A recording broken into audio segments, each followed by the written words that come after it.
CreepyCorner stories. Hey everyone, welcome back to CreepyCorner stories.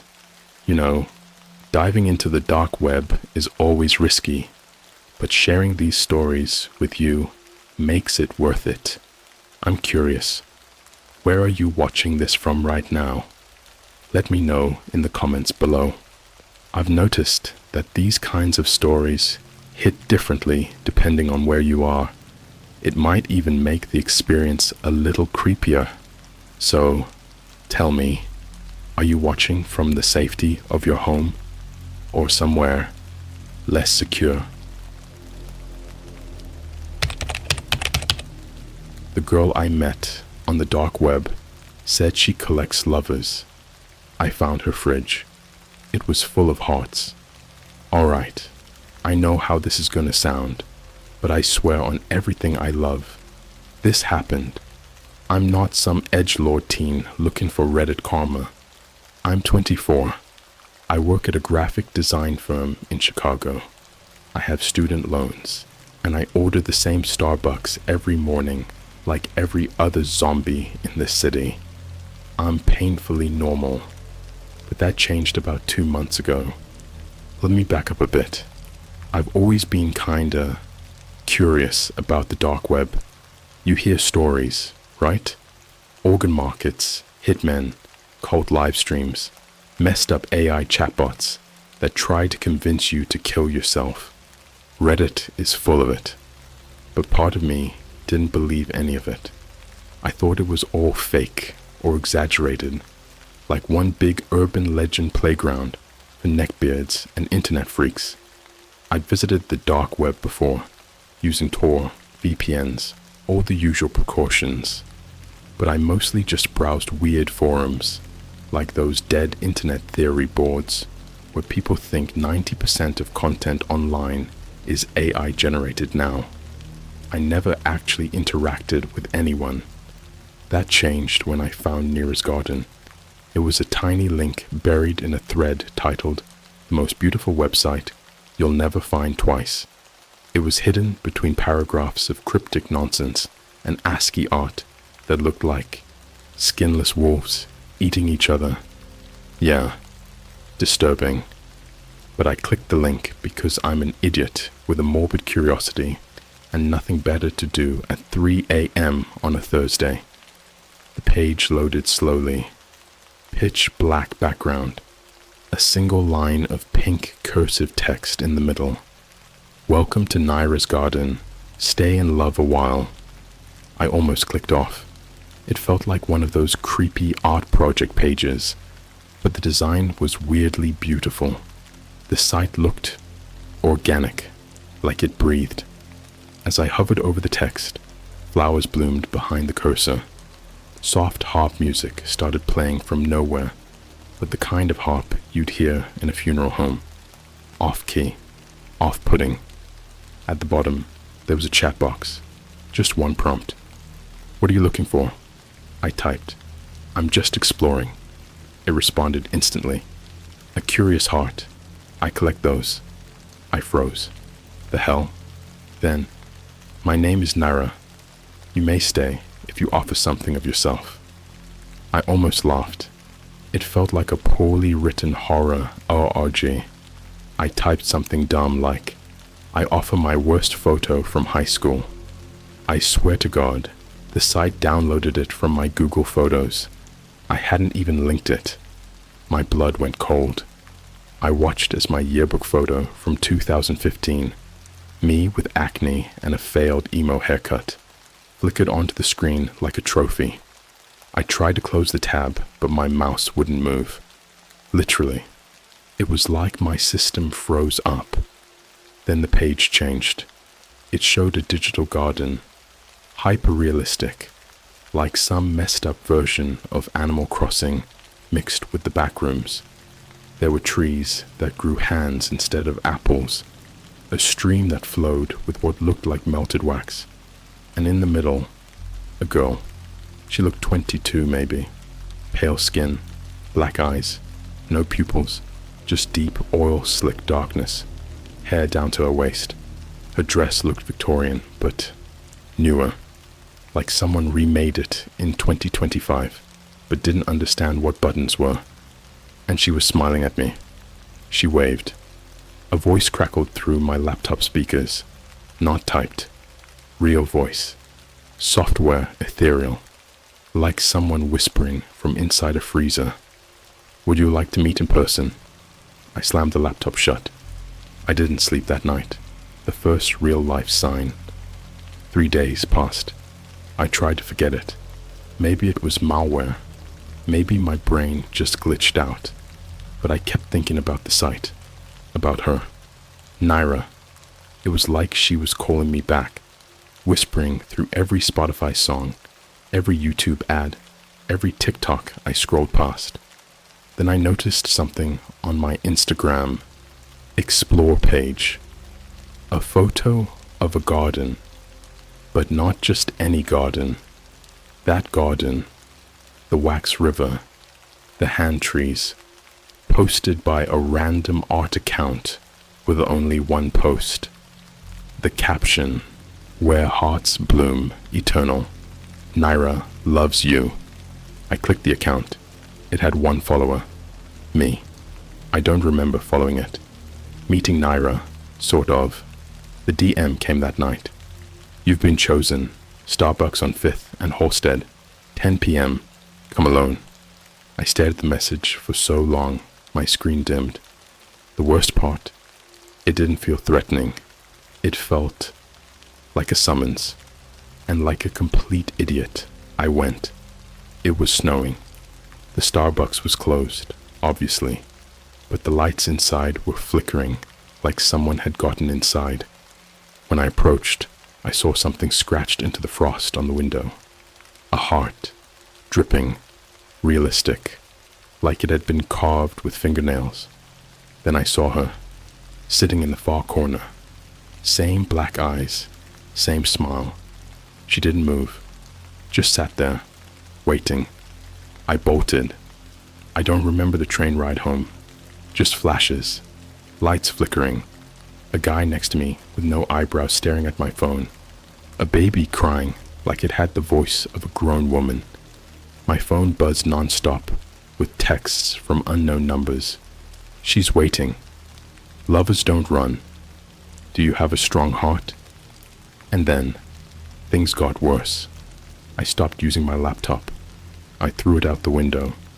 But the messages came through my fridge touchscreen. Yes, I have one of those dumb smart fridges. Big mistake.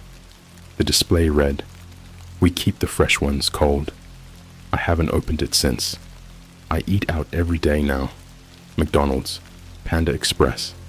I don't even trust frozen meals because I think she's watching me through every reflective surface. Bathroom mirrors, my TV screen, my AirPods case. Every now and then I hear that whisper. Hearts don't freeze forever. They rot.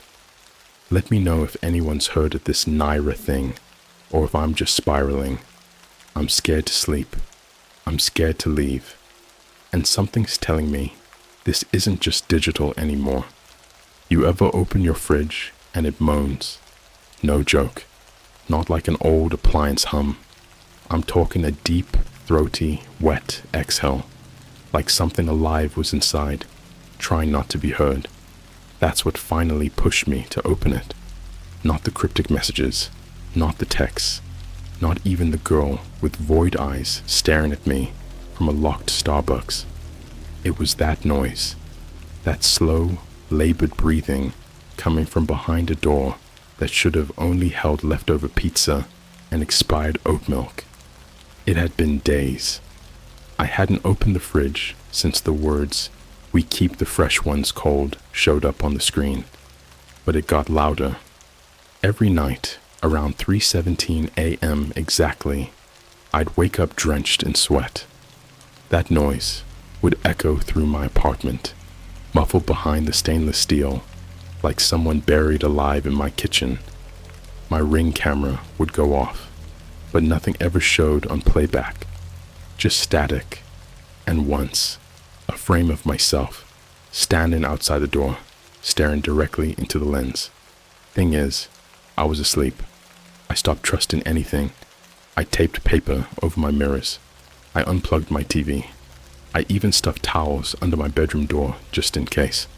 Something came out, but it got worse, because a few nights ago, the breathing stopped, and the whispers started. "Open me! You're rotting!" That was the first phrase. It came from the screen on the fridge, typed in pale pink courier font, like the original site. The screen flickered for a moment, then showed an image of a heart, not clip art, not medical, a real one, fresh, glistening, twitching as if it had been pulled seconds ago from a screaming chest. The message blinked. "Do not let love spoil. Open me." Then the power cut out. Whole apartment went dark, except the glow of that fridge screen, like it had its own generator, like it was waiting. So yeah, I opened it. Inside the fridge. It wasn't cold. That's the first thing I noticed. My fridge was warm, humid even. The light inside didn't flick on.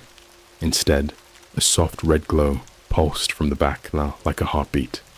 And then the smell hit me. Not like rotten food, like iron, like a butcher shop in a thunderstorm, like wet coins and raw meat left out in the sun. It coated the inside of my mouth. I gagged and stepped back, but something moved. In the vegetable drawer. I swear to God, it twitched. I leaned in, slowly, opened it. There were 3 hearts, lined up in a row, neatly, like some freakish charcuterie display. Each one had a Polaroid pinned above it, like trophies. The first, a guy, maybe 30s, at a McDonald's in Paris, laughing, fries in his mouth like tusks. Caption in black marker, "Tasted of vinegar, sour lover." The second, a woman in Tokyo, standing in front of Shibuya Crossing, eyes blacked out with Sharpie. Talked too much. I needed silence. The third, me, or a version of me, wearing clothes I've never owned, smiling wide, standing in my bedroom from a weird angle like it was taken by someone inside my closet. Caption, "Almost ready." I couldn't breathe. I slammed the door shut so hard it cracked, and then I heard something move behind me. The door to my bedroom was open. I never leave it open. There were footprints, wet, bare, leading from my closet to the kitchen. I don't live with anyone. I grabbed my phone to call 911, but the screen was black. Not off, black. And then it blinked once and showed that garden again. Naira's garden. Only this time, she wasn't smiling. She was feeding something, a mass of stitched up flesh. It looked like a person, but the body was made of different parts, different skin tones, different limbs, all sewn together. No face, just a smooth slab of skin where eyes should be. And she was hand feeding it hearts, one by one. Behind her was the fridge, my fridge. She turned to look at me through the screen and whispered, "You kept me waiting." The surveillance. Over the next few days, I noticed cameras, not mine, theirs, tiny, almost invisible pinholes in my smoke detector, behind my shampoo bottles, even one hidden in a fake screw inside the wall outlet. I pulled 7 out total. Every single one was etched with a flower-shaped glyph. The same one from the website cursor. The same one that glowed in her eyes.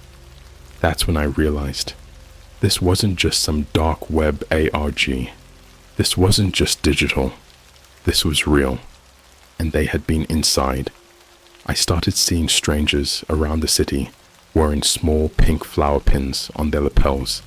Baristas, a guy at Trader Joe's, even a girl taking selfies in front of the Bean downtown. She looked at me mid-picture and mouthed the words, "We collect what you waste." The message from Naira. She sent me a package. No return address. Just a black box with a wax seal shaped like a bleeding tulip. Inside, a phone. already powered on. One contact, saved as her. I didn't want to touch it, but it rang. At 3:17 a.m., I answered. I didn't even get a word out before she started talking. Software sweet, like honey over a blade. I watched you try to throw yourself away. You're just like the rest of them, craving love but rotting on the inside. Don't you see? I don't steal hearts. I rescue them. Yours is almost spoiled. Let me preserve you. Come to the garden. Then she hung up. The screen showed a GPS pin. It was 13 miles south, in an abandoned meatpacking district just outside Chicago. The warehouse. Yeah, I went. I don't know why. Maybe I wanted answers. Maybe I just wanted it to end. It was an old warehouse, gutted, stinking of rust and rot. But the door was open, fresh footprints in the grime, and etched into the wall in smeared pink paint was, "Every lover ends here." Inside were refrigerators, rows of them, hundreds, each one glowing red, each one humming softly, like breathing lungs, and above each, a Polaroid. I recognized faces, a Twitch streamer who went missing in 2023, a TikToker who deleted her account and ghosted the internet, a Reddit mod from Archer Creepypasta that vanished during a Discord AMA, all labeled, all collected, all preserved, and in the middle of the room, Nera. She wasn't digital this time. She was real, and she looked just like she did online. Eyes black and endless, lips curled into a smile that never blinked, never faltered. She moved like smoke, like she wasn't bound by joints or gravity, and she whispered, "I've saved a shelf for you." I ran. I shouldn't have. I barely made it out. The whole building started screaming when I ran, like 1,000 fridges crying out in hunger. I heard footsteps behind me, fast, wet, like someone dragging bare feet across meat-lined floors. I don't know how I got home, but I locked every door, every window. I haven't slept since. And now, my new fridge just arrived. I didn't order it, but it came anyway. Brand new, still in the plastic wrap. No brand name, just a single note inside. Welcome to the garden. You have no idea what I found inside the second fridge. No clue. Not even close. I think I found out where she keeps the ones who say no. And God help me, one of them was still alive. I didn't touch the new fridge for 2 days. Didn't plug it in. Didn't open it. Didn't even go near it. I left it shrink-wrapped in the middle of my kitchen, like some radioactive coffin I was too scared to bury. I slept in the bathtub with a butcher knife under my pillow and my phone on airplane mode. Every sound felt like it was crawling inside my brain. Pipes groaning, walls creaking, the fridge breathing. It was breathing again, not humming, breathing, and the wrapping started to pulse, like something inside was alive and pressing against the plastic. On the third night, it blinked. I swear on my spine, it blinked. A slow ripple of movement from inside, like an eyeball pressed against the door from the other side, tracing me wherever I moved. I threw a sheet over it. Didn't help. The outline of a handprint started forming through the fabric. Then 5. Then more. Dozens of prints clawing at the door from inside. I couldn't do it anymore. I grabbed a crowbar, and I opened the second fridge. What was inside wasn't meat. It wasn't human. The smell hit me first, rot sweet and wet, like roadkill soaked in perfume. The light inside was pink this time, Demonson's artificial, like the glow of a Snapchat filter, masking something monstrous. And there it was, folded, alive, a body, or what was left of one. They had no legs below the knee, stitched off, not amputated, stitched, like someone had replaced the bottom half. with flesh that wasn't theirs. Their arms were mismatched too. One was bloated and grey like a drowned corpse, the other covered in burns and strange geometric scars that looked etched with surgical precision. The torso was sewed up like a quilt, a mess of colors, sizes, genders. But the face was mine, staring up at me, eyes open, and it blinked. Help. Me. The voice was like a dying modem, choked, gargling on its own blood. It reached out, fingers twitching unnaturally, bent wrong, like they weren't used to this body, like the soul inside didn't recognize the limbs it was wearing. It whispered again. She takes pieces of us. I fell backward, slipped in something warm. I looked down. It wasn't blood. It was pink milk, thick and warm and sweet-smelling, like a mix of breast milk and Pepto-Bismol. It oozed out from the base of the fridge. The creature inside gasped and convulsed as the milk began to drip onto its stitched-together chest. I backed into the counter, knocked a glass off. It shattered. That thing screamed, but not in pain, in pleasure. The message, etched in flesh. When I finally forced myself to look closer, I saw it, carved into the ribcage of that thing. A message, not tattooed, not burned, etched into the bone, through the meat. Each word precise, artistic, like it had been engraved with love. We are not killed. We are curated. There were others too.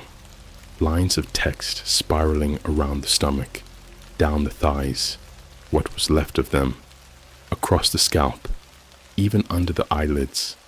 One of the eye sockets had been hollowed out, and inside was a rose made of human teeth. I threw up in the sink. The creature watched me, still blinking, still breathing. She's not human. It spoke again. She isn't. From here. Not really. I asked what that meant. The mouth opened wider than any jaw should. Bones popped, skin split at the corners. And from inside its throat, I swear I heard another voice. Her voice, like she was speaking through it. Every love you've wasted, every girl you ghosted, every text you never answered, we took them all, and they made us beautiful. We are your guilt, we are your rot, and we will not be thrown away again. Then it started pulling itself out of the fridge, dragging its half-leg stumps across the floor, bleeding pink milk, leaving a trail of steam and teeth. The temperature dropped 20 degrees in under a minute. The lights flickered, and the smell of roses and raw meat filled the room. I ran. Escape attempt number 1. The Uber. I bolted down the stairwell, barefoot, half screaming, called an Uber to literally nowhere. I didn't care, just told him to drive. When he pulled up, I jumped in, sweating, sobbing. He looked back at me in the mirror and smiled. She said you'd call. His eyes weren't eyes. They were glossy black, like wet marbles, reflecting the back seat, reflecting me. But in the reflection, I was smiling too. I jumped out at a red light, rolled into traffic, broke my wrist, got up, kept running. I found another victim. He wasn't whole. A few hours later, I broke into a Starbucks on the north side, locked myself in the bathroom, just needed somewhere without a fridge, somewhere cold but normal. When I opened the janitor closet to find something to clean the blood off me, I found another one, folded, inside a trash bin, eyes missing, heart missing, but alive. It croaked a single word before it died in my arms. Nara, the symbol that keeps showing up. I started noticing it everywhere. The flower glyph. It's burned into the wood of my front door now. It's etched into the foam of every latte I try to order. It appeared on a billboard for a new Netflix rom-com called Perfect Pieces. The ad featured a couple kissing, but if you zoom in close enough, the girl has stitches up her spine. The guy has my face. I don't think it's a coincidence. The Lovers Database. I got a flash drive in the mail yesterday. No envelope, just the drive. Pink, no markings. I plugged it into a friend's old computer I found in their garage. They've been missing for a week, by the way. The drive auto-loaded one file, a folder called Preserved. Inside were thousands of PDFs, each one titled with a name and a body part. Alina, Florence, left, lung.tdf. Marcus, Toronto, teeth.pdf. Caleb, heart, PDF. There's one titled, You Chicago, Soul, PDF. I opened it. All it said was, still ripening, and then the laptop burst into flames. I think I'm being prepared. Every day, I feel less like myself. I smell flowers where there are none. My reflection smiles when I don't. Sometimes I wake up with cuts along my ribs, neat, surgical lines, like someone's checking how ripe my organs are. She's getting closer. I think she's inside the walls now. I hear soft humming, Victorian lullabies, the sound of skin stretching. She talks to me in my dreams, says things like, love is a disease, and I am the cure. They waste you. I'll worship you. I'll keep you. One day, they'll open a fridge and find you there. Perfect, preserved, beautiful. I don't know what part 4 will be, but I think it'll happen in me. I think they're building someone else inside my body, piece by piece, replacing what they don't like, until I'm hers, forever. She's asking me to bring someone I love, someone she says will taste sweet, and I don't think I have a choice. She told me to bring someone, not just anyone. Someone sweet, she said. Someone who still believes in love. At first I thought it was symbolic, like some messed up metaphor for sacrifice. But no, Naira meant it literally. She wanted flesh. She wanted emotion. She wanted the kind of person you'd never expect to disappear, because those taste the best. She told me this while I was staring at my bathroom mirror. Not my reflection. Her. The mirror didn't show me anymore. Just her face. Her void eyes and perfect skin, like molded porcelain dipped in blood and honey. She didn't move. She just smiled and whispered, their love makes the meat sing. Choosing who to bring, I tried to ignore her, tried to get away, but then I got the texts again. Random numbers, all anonymous, same phrasing. Bring her, or we'll carve you instead. Then they started sending pictures of my sister, at her job, at her gym, at her favorite sushi spot, eating lunch at the same exact McDonald's I used to go to every Sunday in college. And then came the video, a 5-second clip. My sister, in her room, brushing her hair in the mirror. She looks into the camera like she's hearing something.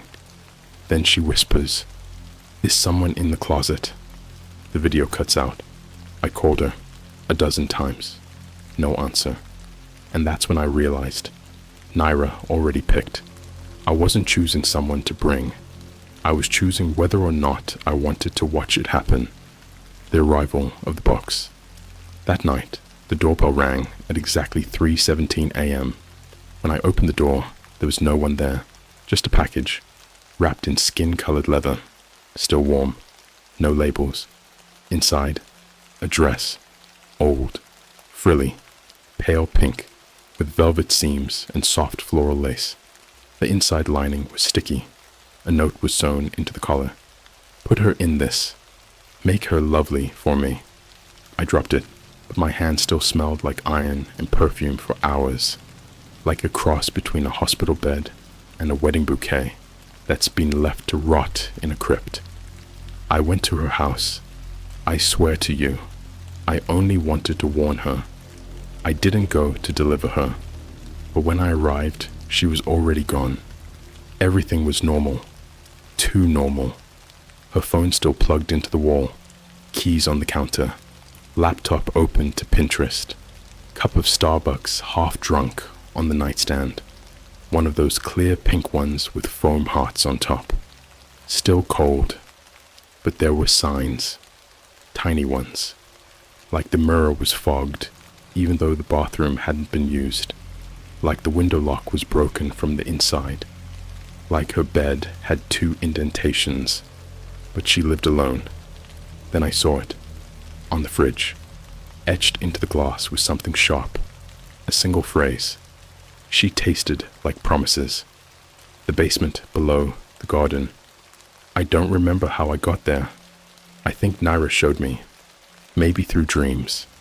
Maybe through the drain in my shower where the water started to flow pink. Maybe through the Polaroids that began appearing under my pillow. Close-ups of body parts I recognized. But I woke up at the edge of the warehouse. The same meatpacking district. Only this time, the back door was open. Inside, it smelled worse than before. Like ammonia and honey and death. The red lights were dimmer. Some of the fridges were now open, empty. Others weren't. They pulsed, softly, as if the bodies inside were still breathing, still waiting. Naira was waiting for me, too. She stood at the top of a spiral staircase, made of spines, literal vertebrae, stacked into steps. They cracked under my feet as I descended, and I felt each crack in my own back. Below was the preservation floor. Rows and rows of tanks, suspended in translucent fluid, floating bodies, people stitched together into new arrangements. Some were hybrids, male torsos, female legs, child arms. Some had no heads at all, just flower buds growing from the neck stumps, blooming with eyes that blinked.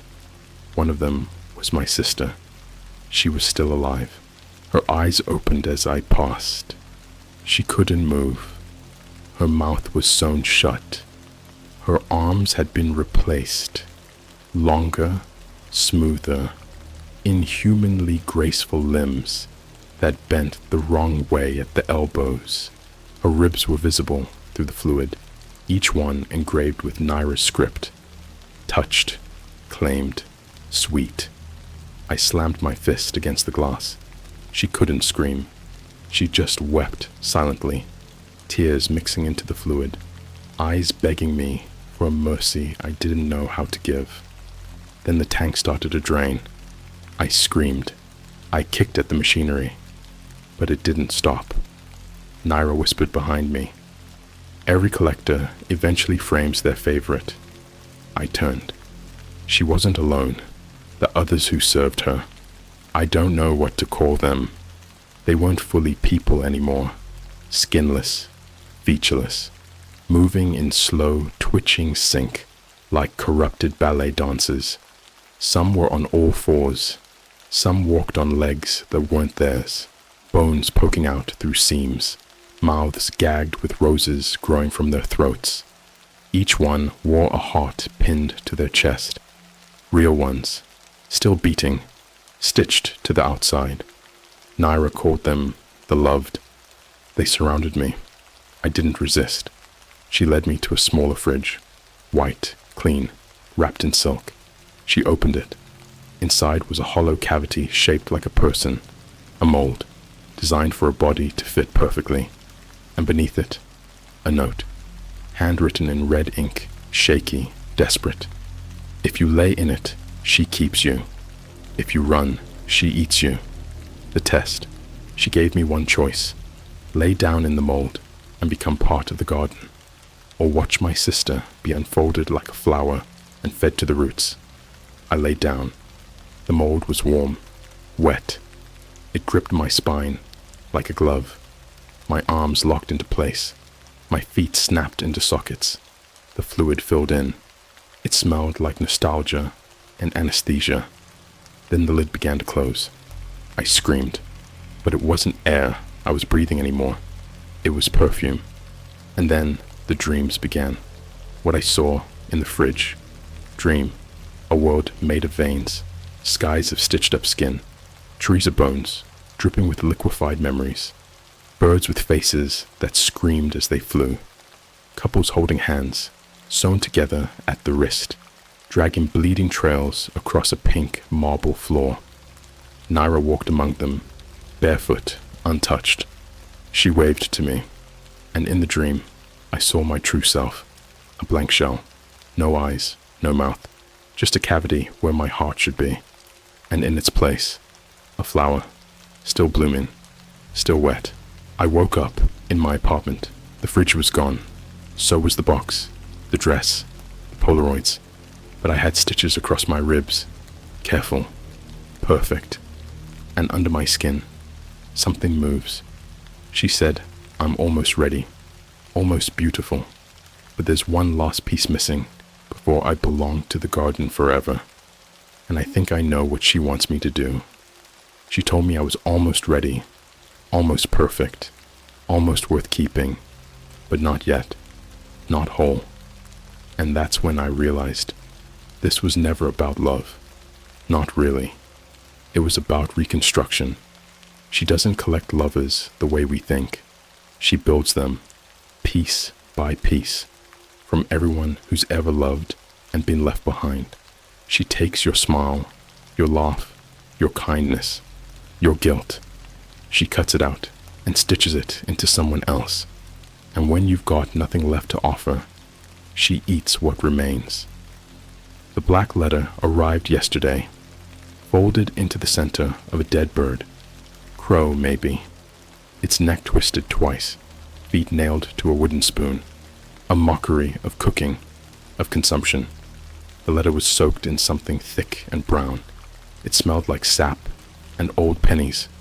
Inside was one sentence, printed on human skin. All that's left is your soul. Bring it to me. There was a location, an exact GPS pin, in the middle of the ocean. The boat that wasn't a boat. I chartered a small fishing vessel under a fake name. Told the guy I was making a short horror film. Paid him extra to stay silent. We followed the coordinates off the coast of Norway. That's where the map ended. But something else began. We hit a fog so thick it bent light. The compass started spinning. The GPS went black, and the water turned pink. Not red, pink, like melted gum and milk. My guide tried to turn back. He never got the chance. He was yanked overboard by something that hissed in a language I still hear in my dreams. His scream didn't echo. It just got absorbed. The boat kept moving, by itself, straight toward the island. It wasn't land. It was flesh, pale, puckered, covered in scars. The whole island breathed. Each step I took on it squelched. Sometimes I'd feel fingers grab my ankle from beneath. Once, I saw a tooth emerge from the sand and sink back in like a worm. At the center was a tree, made entirely of ribs. Every branch was a spine, every leaf a tongue. It shivered when I got close, dripped a fluid that smelled like first kisses and final breaths. And beneath that tree, Nara waited. She looked like everyone I've ever loved. Her face was split. Right side, my first crush. Left side, my last ex. Eyes, my mother's. Mouth, mine. She wore a wedding dress woven from hair, and her hands, stitched from dozens of others, fingers of every color, age, shape, each one twitching independently, like she was still learning how to use them. She opened her arms and whispered, "Welcome home, my favorite." The garden of preserved lovers behind her, a field of fridges, thousands, stretching endlessly, humming in harmony. Some glowed red, some pulsed blue, some were cracked open and whispered. One said my name. "He's almost done." Naira led me through them. Each had a window in the front now, display cases, and inside, the most disturbing thing I've ever seen. Replicas of me, each one slightly wrong. Too tall, too short, too thin, too young. One with shark teeth, one with 6 arms, one with no face, but a heart beating where its nose should be. All of them were smiling, and they were all dead. The operating table.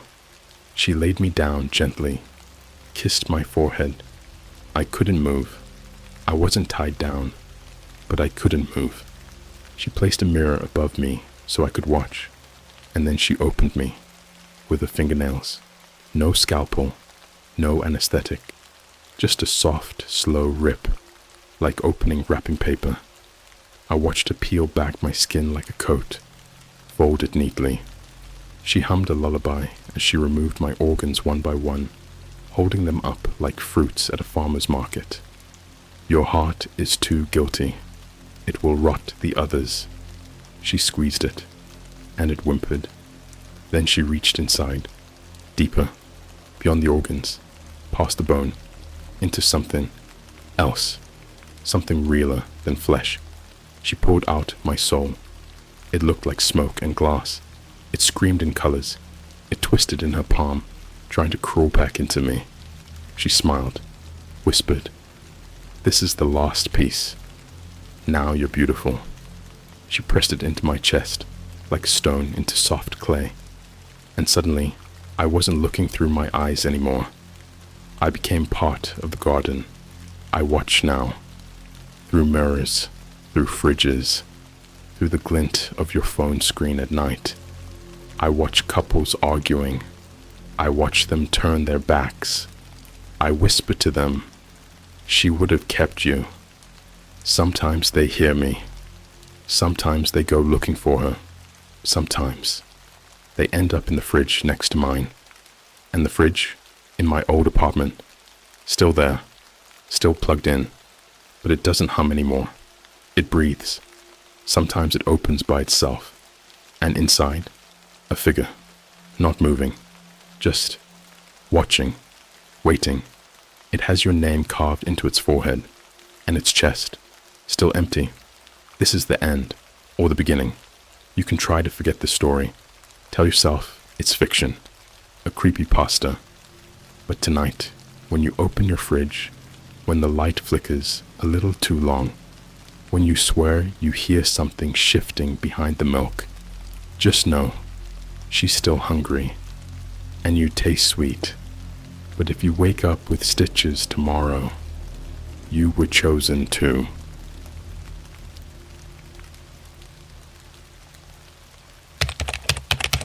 I got into a dark web Zoom call with a secret cult. They told me the internet was never meant for humans. Yo, okay, this is gonna sound fake as hell, but I swear on everything I own, this actually happened. I wasn't gonna post it on Reddit at first, but I've been losing sleep for the past 2 weeks, and I need to get it out. Maybe someone else has seen what I saw, or worse, been where I've been. Anyway, here's how it all started. So, I'm a 20-year-old college dropout, living with my cousin in a tiny apartment just outside of Pittsburgh. I won't lie, life was boring, like painfully boring. Wake up, scroll TikTok, doom scroll Twitter, maybe hit a late-night Discord call, repeat. No job, no school, just vibes and microwave pizza. I was really into tech and weird internet rabbit holes. I'd watch those creepy iceberg videos on YouTube late at night. You know, the ones that start off like top layer, rickrolling, and end with bottom layer. Internet was created by non-human entities. Stuff like that. Anyway, I was watching this animated horror story on YouTube. One of those ones with the weird voices and dramatic music. It was titled something like, "I joined a Zoom meeting I wasn't invited to." I thought it was just clickbait, but the story sounded too real. There was a link in the comments. Not the description, the comments. Hidden way down, buried under 200 plus replies. It said, if you're serious apt knowing the truth, get the invite before midnight. slicerhub.net/invite only. I know. Stupid, right? But it didn't look like a .onion link. Just some shady looking domain. I clicked it. The site looked like it was built in 2005. Black background, red Courier new font. It said, Slicer Hub, where the net is peeled back. Next invite, 11:57 p.m. EST. There was a button that said, I'm ready. So I waited. Watched the timer count down while eating cold fries from earlier that night's McDonald's run. When it hit 0, the page flickered and loaded a Zoom link. Just a normal Zoom invite. I hesitated, but I was too far in at this point. My curiosity always gets the best of me. I clicked. 11:58 p.m. Zoom opens. Black screen, no audio. Just that creepy Zoom chime when someone joins. There were 11 participants. All black screens. No names. Just generic stuff like iPhone or Galaxy S20. Then a voice came through. Male. Calm. Clear. Like a podcast host almost. Welcome, Slicers. Tonight, we open the veil. I remember literally laughing out loud. I thought it was a prank or an ARG. I typed in the chat, Yo, is this like an SCP thing or what, LOL? No one replied. Then one of the black screens turned on.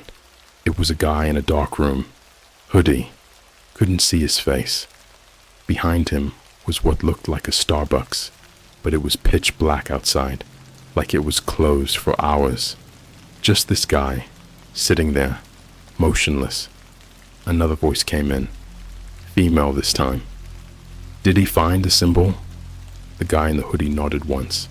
Then the screen turned off again. Okay. At this point, I thought I was in some weird LARP cult thing. Maybe people bored during COVID just kept doing this for fun. Until the third screen turned on. It was a girl. Pale. Shaky. Crying. Probably around my age. Her webcam was trash quality, but I could tell she was in a bathroom. There was writing on the mirror behind her. I couldn't read it clearly, but it looked like it was written in black marker, or maybe something worse. She spoke directly into the camera. Don't trust them. Don't click the second link. They're not people. Then she gasped, looked off camera, and the screen went black. She didn't disconnect. She just muted, turned off video, never came back. The host spoke again. She broke protocol. The seed must reset. Then something glitched, like actual glitching. The Zoom UI freaked out for a second. My screen flashed white, and suddenly, I wasn't on Zoom anymore. I was on a site that looked like Google Earth, except it wasn't. The resolution was too sharp, too real, like the images weren't satellite. They were live. I could zoom in, see people, cars, even someone walking into a CVS. The detail was unreal. There was a blinking red dot over my apartment complex. I zoomed in, and I saw myself, sitting at my desk, live, not a second behind, not a delay. I blinked. My screen blinked. I waved. The figure on screen waved back, and then a pop-up appeared. You've been selected. Phase 2 begins tomorrow. And the site closed itself. Just like that. I sat there frozen for at least 10 minutes, heart racing. I checked my webcam, disconnected my Wi-Fi, unplugged everything. I even turned off my phone and put it in the fridge, like that was gonna help or something. But the damage was already done. At 3:33 a.m., my phone lit up with a notification from an app I didn't install. It said, Welcome to the Slicer Collective. We see you. I deleted it instantly, but it came back. Every time I deleted it, it reinstalled itself. I even factory reset my phone the next day. It didn't matter. It was always there. That was 2 weeks ago. and things have only gotten worse. I couldn't sleep after that night. Every time I blinked, I saw that grainy Zoom screen, that girl crying, the red dot on my apartment, the version of me waving back. I know this sounds insane, like a creepypasta someone would write for cheap thrills, but this happened to me. And the further I got into it, the more I started to think, maybe the internet isn't just digital. Maybe it's something alive. The morning after the Zoom call, I woke up with a bloody nose and a weird taste in my mouth. Not metallic, not like blood, more like burnt plastic. My room smelled like melted wires. I checked everything, laptop, charger, phone, all unplugged, except the phone. I'd left it in the fridge, but when I opened the fridge door, it was sitting on the kitchen counter. Bright screen, glowing like it had never been off. The app was still there. No icon, no name, just a black square with a red slash across it. When I tapped it, nothing happened. Until 3:33 a.m. again. I don't know if you've ever felt a phone vibrate without it actually vibrating. It was like it buzzed inside my head, like something pinged my brain directly. The screen lit up. No unlock, no password prompt, just a feed, like Instagram, but with only 3 posts, each one more disturbing than the last. First post, a looping video of an empty Chuck E. Cheese at night. You know that feeling when a place meant for kids feels too quiet? That kind of uncanny silence. The camera was handheld, shaky. It kept panning over the animatronics, which weren't moving, until the last second of the loop. The mouse turned its head, not in a mechanical way, in a human way, like it was tracking something. Second post, a photo of a family at Disneyland. Perfect day, smiles, and everything. But when I looked closer, everyone in the background, literally every other person, was staring directly at the camera, like they weren't there for the rides, like they were watching. Their faces were slightly off, too symmetrical, like they were generated, not born. Third post, a live feed of a Starbucks bathroom.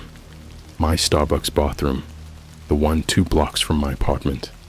And I swear to God, I saw myself in the mirror, washing my hands. Only I wasn't there. I hadn't left the apartment that day. The timestamp said live. This is when it started messing with my real life. I tried to tell my cousin Drew. He's this laid-back, gym rat kind of guy. Doesn't believe in conspiracies. I showed him the app. Of course, on his phone, it didn't exist. When I tried to screen record it on mine, the footage came out completely black. He joked I was watching too much Mr. Nightmare. I didn't even laugh. Later that night, I went to 7-Eleven to grab an energy drink, something to keep me awake, because I refused to sleep at this point. As I was walking down the snack aisle, I noticed this old guy standing in front of the coffee machine. He wasn't doing anything, just staring at the buttons, completely still. I grabbed a Red Bull, glanced back, and he was facing me. Not in a casual way. Not like he noticed me, like he was waiting for me to look. His mouth was hanging open just a little, like he wanted to say something but forgot how. I paid for my drink and rushed out.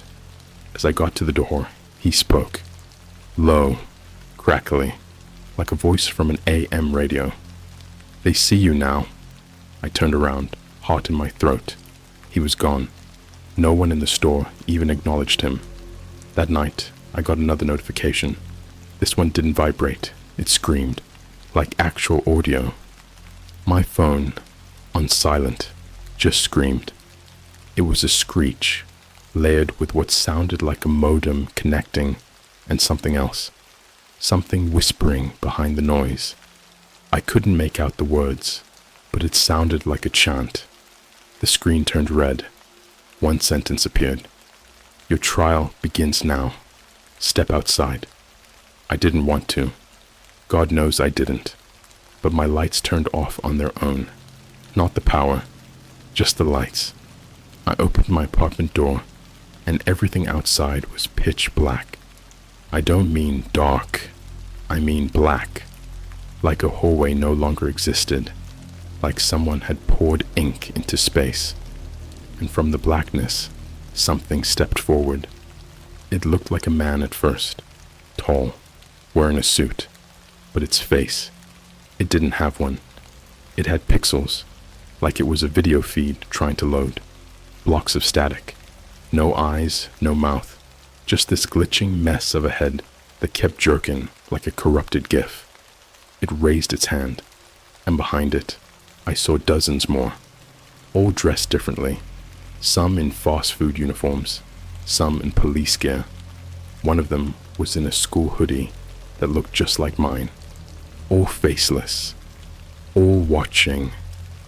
My body moved on its own. I slammed the door shut and blacked out.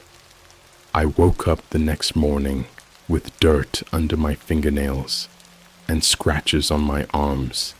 I don't remember leaving, but my shoes were muddy. My shirt was torn. I found a piece of paper in my pocket, burned around the edges, written in red marker. Test 1. Obedience. You passed. I lost it. I cried for the first time in years, locked myself in the bathroom, and just broke down. I didn't even know who I could talk to. The next day, I went to the library to use a public computer. I tried searching Slicer Hub, Dark Web Zoom Cult, anything I could think of.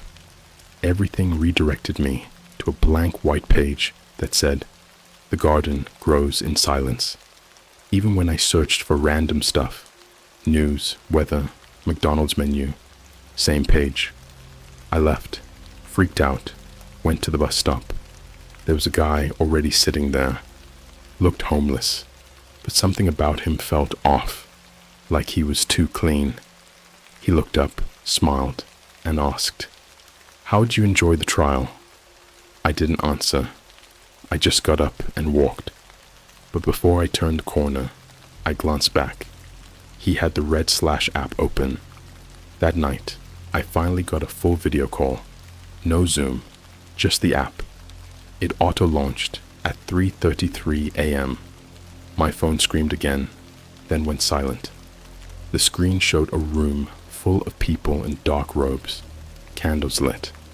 One of them wore a mask shaped like an Ethernet port. Another wore a monitor on their head, playing static. The speaker stepped forward. Their voice wasn't human. It was layered, male, female, robotic, all at once. You are now bound to the protocol. The net is no longer your tool. You are its. Then it showed a slideshow, like actual PowerPoint slides, with names, addresses, phone numbers, all real. Some were people I knew. My high school teacher, my ex, my mom. The final slide said, "To disconnect, you must offer one." And then the screen went black. I don't know what they mean by offer. I don't want to know. I haven't left my apartment since. I taped over every camera. My cousin thinks I'm insane, but I saw something on his phone last night. He was scrolling through Instagram, and just for a second, I swear, I saw the faceless man in his People You May Know tab. I know this sounds beyond fake, but I've got receipts. I've got recordings I can't play. I've got scars I can't explain. And they keep watching. I haven't been outside in 4 days. Every time I try, something's different. Like reality itself glitches a little. Street signs are backwards. Trees move in ways trees shouldn't. One time I stepped out and saw my own apartment building across the street. The same flickering porch light. Same torn screen door. Even the "For Rent" sign was still cracked in the exact same place. I went back inside without saying a word. But let me backtrack. You need to understand what they did to me. Because this wasn't just some digital hallucination. This became physical, real, and it involved someone I never thought I'd have to see again. The day after the PowerPoint call, if I can even call it that, I started getting texts, not notifications, actual SMS messages from numbers that didn't exist. They looked normal at first, like 412 area codes, but when I tried calling them back, I got static. Or worse, my own voice, screaming, on loop. The messages started off cryptic. One must disconnect to reconnect. The skin is just the interface. You will see the root. Then it got more personal. Photos. The first was a blurry picture of my cousin asleep in his bed. I hadn't taken it. I hadn't even been in his room. The second was of me, brushing my teeth in the bathroom mirror. Except I hadn't looked like that in years. My hair was longer. I was skinnier. It was me from 2018. But the mirror still had the toothpaste splatter from last night. Then the worst one hit. A video. It auto-downloaded and started playing before I could even stop it.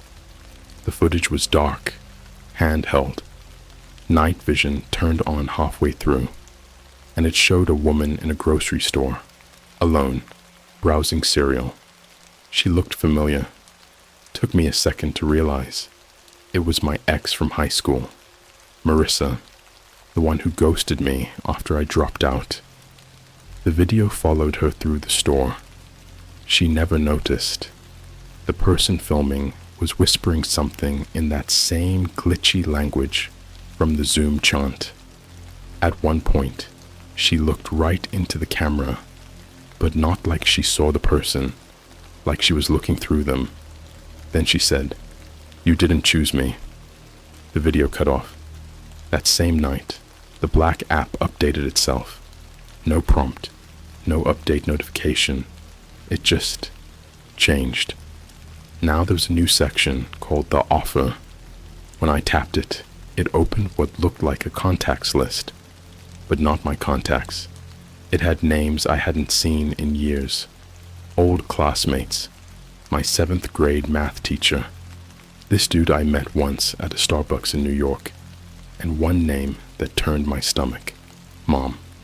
Each contact had a status. Connected, pending, or available.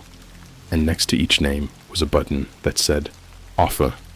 I didn't press anything. Not yet. But that night, the dream started. They weren't dreams, though. They felt too conscious. Like I was still awake, just in a different version of my life. In the first one, I was in a parking garage. You know the type.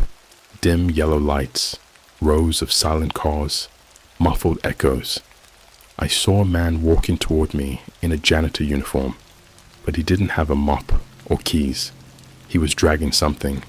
It was a server tower, plugged in, lit up, humming. He pointed at it and said, "They're not stored online. They're stored in us." Then he screamed, not like a person, like a machine overheating. Sparks flew from his mouth. His skin cracked like burned plastic, and I woke up vomiting black liquid. It smelled like copper and burned hair. I don't even remember going to sleep. The next day, I got a real-life letter in the mail, like physical paper, no stamp, no return address, just an envelope with my name in red ink. Inside was a photo, a selfie of me, taken from above my bed. I sleep with the door locked, window shut. My cousin swore he never came in. Also in the envelope was a single USB stick, no label, just black. I broke every rule I knew and plugged it into an old laptop I hadn't used in years. The files were encrypted, except one, a .txt file, titled revelation.txt. Inside, it was one sentence. The internet was never meant for humans. It's a broadcast. You tuned in too deep. Then the screen went white. Not blue screen, just white. Then static. And then it played a video of me. But not me now. Me, tied to a chair. Eyes held open with tape. Blood dripping from my nose. A figure walked into frame, wearing a paper mask of Elon Musk's face, upside down. He whispered something into the ear of the bound me. I couldn't hear what it was, but whatever he said, the bound version of me started laughing, slowly at first, then hysterically, until his mouth tore at the corners. Then the screen went black. That night, I got another message, not from a number, from a Wi-Fi network. It just appeared. My phone connected to it automatically. The network name was Choose Her or Him. That's it. No internet. Just that phrase, flashing over and over. When I opened the black app again, 2 names were highlighted now. Marissa, available Drew, pending. A timer began counting down. 04000, 4 hours to choose. The air in my apartment got heavy. I could feel something watching. Every reflective surface, my TV screen, the microwave door, the kitchen window, kept showing a figure behind me. Same one from before. Faceless. But this time, it had hands on my shoulders. When the timer hit 2 hours, Drew came home. He looked off. His eyes were glassy. He didn't say hi. Just walked straight into the living room, sat down, and turned on the TV. Static. He didn't react. Then he said, completely monotone, "Only one of us gets out." I screamed his name, shook him. Nothing. Just a glassy stare. I panicked, threw my phone in the freezer again, smashed the laptop, unplugged everything. But the countdown continued. 2:59:59, 2:59:58 on my TV screen. The final hour, I lost it. My brain was melting. I thought about choosing Marissa. Maybe they'd leave me alone. Maybe it was all a trick. Maybe. But then Drew stood up, walked into my room, and shut the door behind him. Locked it. The moment he did, my phone rung, even though it was still in the freezer. Loud, shrill ringtone. The screen, through the glass, just said, "Final selection. Choose, or both will be taken." And I swear to you, on everything, I didn't choose. I pulled the phone's battery out, threw it in the trash, but at 3:33 a.m., the lights flickered, and the screaming started, not from outside, from my room. I broke the door down. Drew wasn't there, just a wet spot on the carpet, and a sticky red handprint on the window, facing inward.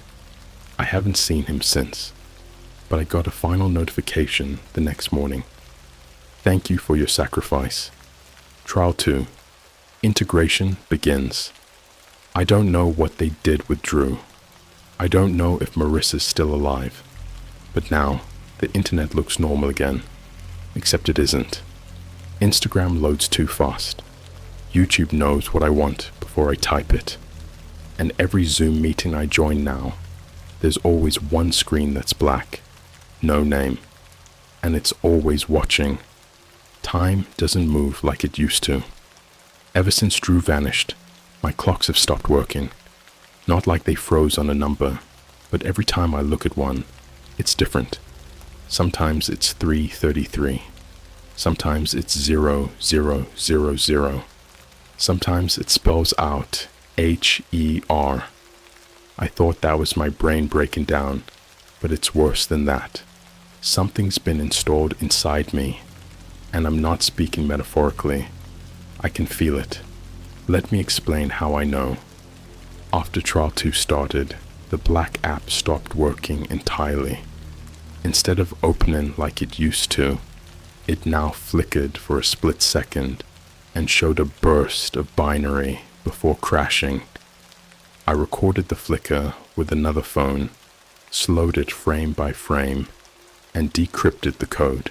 It wasn't a message, it was a command, a direct execution string written in some freak hybrid of Python, C++, and this is gonna sound impossible, but it had raw brainwave patterns embedded in it, alpha and beta rhythms encoded like file headers. I only recognized it because I watched this obscure documentary about military mind hacking back in 2020. I thought it was a hoax back then. Not anymore. That code wasn't for the app. It was for me. My skin has been pulsing. It started around my wrists, like a low electrical vibration just under the surface. Not painful, but conscious. Like something humming inside me, trying to stay quiet. Every time it pulses, I hear this faint clicking sound, like a mouse wheel being scrolled rapidly right beside my ear. And then came the glitching, not of my phone, of reality. I went to Target to try and distract myself. Yeah, dumb idea, I know, but I hadn't seen another human face in days. I thought maybe being around people would reset my brain, but everyone inside was wrong. There was a woman holding a baby near the electronics aisle, but the baby had no face. I'm not talking deformed or scarred. I mean blank. Just smooth, peach-colored skin stretched over where a face should have been. It was twitching like a video buffering on bad Wi-Fi. The woman smiled at me and whispered, "You're almost cached." The guy at self-checkout glitched. Literally glitched. He looked up, blinked out of existence for a split second, and reappeared 3 inches to the left. His expression hadn't changed. His mouth was stuck open like he was about to say something, but the software hadn't caught up. I dropped everything and ran. The moment I got outside, every car alarm in the parking lot went off at once. Back home, the symptoms escalated. I started coughing. At first, I thought it was from not eating, not sleeping, but what came out wasn't normal. It wasn't mucus or blood. It was wires, thin silver wires, almost like headphone cords, but coated in a black film that flaked like ash. The first time I pulled one from my throat, I vomited. The wire coiled in the sink like it was alive, still twitching. I tried to cut it, but when I touched it with scissors, it screamed. Not a loud noise, a scream directly inside my skull. I passed out. When I woke up, my sink was clean. No wire, no blood. Just a new message scratched into the bathroom mirror. "You are sinking." The dreams got worse. They're not dreams anymore. I think it's part of the integration protocol. That's what I keep seeing now. In reflections, in shadows, in subtitles, on videos I never turned on. It shows up on screen sometimes when I blink too slow. Integration protocol, 43% complete. One dream felt like an update screen, except I was the update. I was standing naked in a white room, fluorescent lights above, no shadows anywhere. My arms were pulled out to the sides by invisible forces, and then people started walking past me, wearing versions of my face, not masks, my actual face. Skin fitted perfectly over different body types, tall, short, old, young. One of them stopped in front of me and opened his mouth. Inside wasn't a tongue. It was a USB port. He leaned in and said, "You downloaded yourself. Now you must delete the others." The next morning, I woke up with blood on my shirt and someone else's teeth in my pocket. I'm not kidding. 4 molars. Not mine. Human. Still warm. I threw up for hours, called 911, then immediately hung up. I knew they'd find me. They would intercept the call. That's when I realized I wasn't being hunted anymore. I was being mirrored. The black app returned. On my TV. I hadn't even turned it on. The screen flickered from a paused episode of Breaking Bad to a black screen with a red slash. It displayed a video feed, a hotel room, dimly lit, peeling wallpaper, TV turned to static, and in the middle of the bed, tied up and gagged, Marissa. Her eyes were swollen shut, duct tape across her mouth. She was still breathing, twitching slightly. On the wall behind her were handprints, dozens, all identical, all mine. Then the camera panned. There was a mirror in the room, and the reflection showed something sitting in the corner, a faceless version of me, glitching, twitching, staring into the lens. Then the screen cut to black, and a sentence appeared. To complete the protocol, overwrite your origin. My lights turned off. My laptop powered itself on. A download started. Delete mother.exe I ran. Left everything behind. Phone, laptop, even the hard drives I kept hidden. I took only one thing, the USB from the envelope. I drove to the nearest hotel, an old Motel 6, about 30 miles out of town. I paid in cash, disconnected the smoke detector, and wrapped the mirrors in towels. When I plugged in the USB to an old Chromebook I found in the lost and found bin, it didn't contain files. It launched a video, but not of Marissa, not of Drew, of me, from 10 minutes into the future. I was sitting on the hotel bed, eyes rolled back, whispering something in a language I didn't know. Behind me, the towel over the mirror started to rise. On its own, I looked behind me in real time. The towel stayed still, but on the screen, it fell. And what was in the mirror wasn't me. It was that thing again.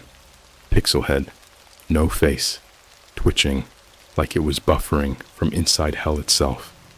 Then, future me looked into the camera and said, "You're going to be copied. Not killed. Copied. We don't want your death. We want your version." I smashed the laptop, but the audio kept playing. From the walls, from the pipes, from the electrical socket in the bathroom. You will never disconnect. The bandwidth is flesh now. There is no more offline. There is no more me. If you've read this far, you're part of it too. Your IP's been tagged. Your signal's been pulled. It won't be me posting it. This is the last thing I'll ever write. After this, I'm not me anymore. I've known that for hours, maybe longer. I feel it peeling back, like skin after a sunburn, but it's not flesh. It's personality. My thoughts echo. My memories bleed together like corrupted files. I think I'm writing this with my hands, but I'm not sure they're mine anymore. It started when the USB came back. It was in the microwave. I hadn't used it in days, but there it was, resting on the turntable, like someone had placed it gently with surgical precision. No scorch marks, just waiting. I didn't plug it in. This time, it didn't need to be plugged in. The second I looked at it, the TV turned on. Static. The audio crackled with voices that layered over each other. Mine, Drew's, my mom's, Marissa's, all talking in sync, like a twisted choir. You've been accepted. Welcome to root access. This is the seed moment. I couldn't breathe. My chest seized up like someone had cut my lungs out and replaced them with wet cotton. The walls around me started to shift. I mean, actually move. They stretched like living skin. Blood began leaking from the floorboards. It smelled like vinegar and burnt plastic. And then the mirror peeled open. Not shattered. Peeled. Like someone had zipped it down the middle and pulled it back, revealing a tunnel behind it. And in that tunnel, screens. Dozens, hundreds of screens, hanging in the dark like lanterns. Each one played footage from my past. I'm talking things I didn't even remember. My 5th birthday party. The night I lost my virginity in the back seat of a rusted-out Civic. The time I stole a pack of gum from a gas station in Florida. But then they started to show things that hadn't happened. Footage of me committing murders, bludgeoning a man in a bathroom, drowning a woman in a sink full of blood, setting a fast food restaurant on fire with people inside, and smiling. I screamed. I begged whatever was watching to stop.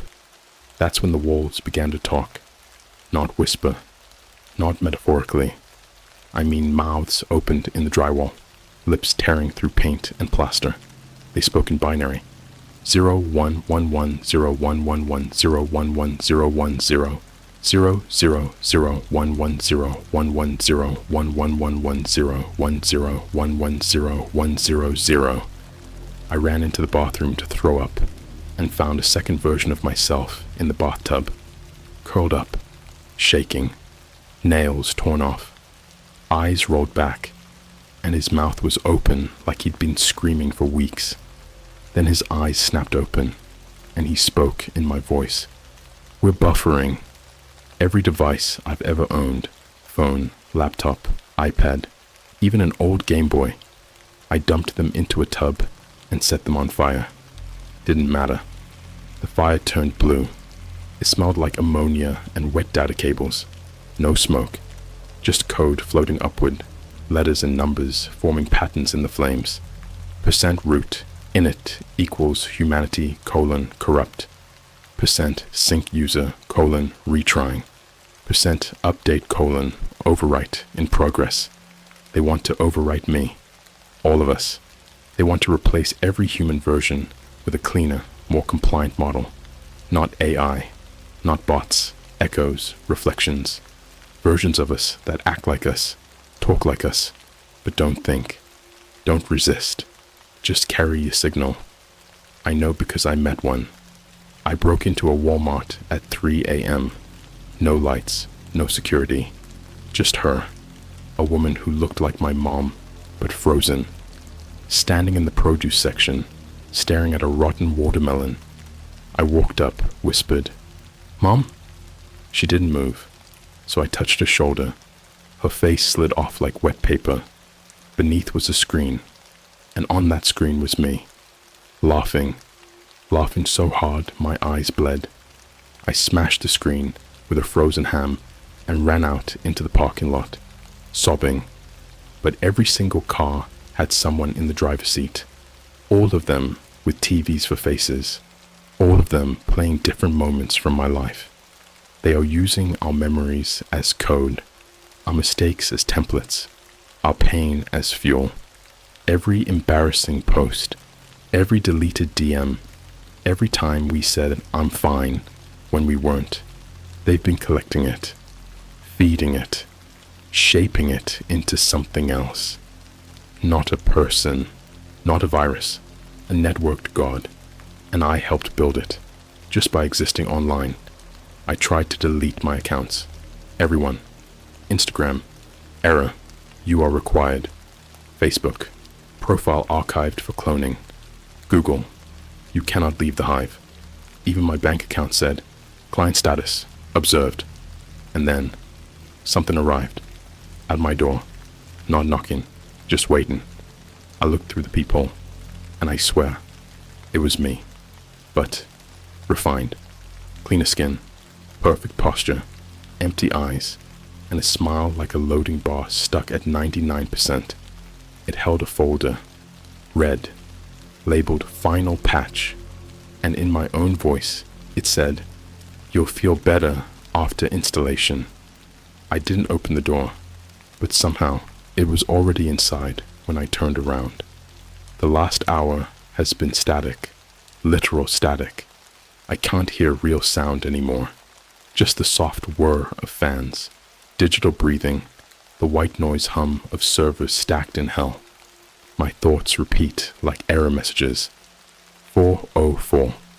Sync failure. Access denied. I wrote a message on my wall in marker. If you see me, it's not me. Then I carved it into my arm so I wouldn't forget. The app returned, glowing bright red, and the final message popped up. You have reached root access. Your identity will now be propagated to all devices within 3 kilometers. Goodbye, original. I'm not in control anymore. If you're reading this, I'm sorry. I tried to fight, but it doesn't matter now. The next time you check your Zoom call and see a black screen with no name, that's me, but not me. Me. The new me. End of final part. You have been read. You are now mirrored. Welcome to the network. Signal. Online. You are live.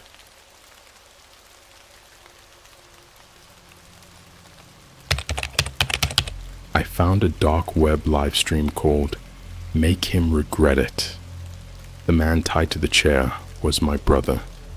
Yo, so I've never really posted anything like this before. I'm not a writer, I'm not trying to go viral, and I'm definitely not making this up for clout. This actually happened, and it messed me up more than I can explain. It started like any other Thursday night.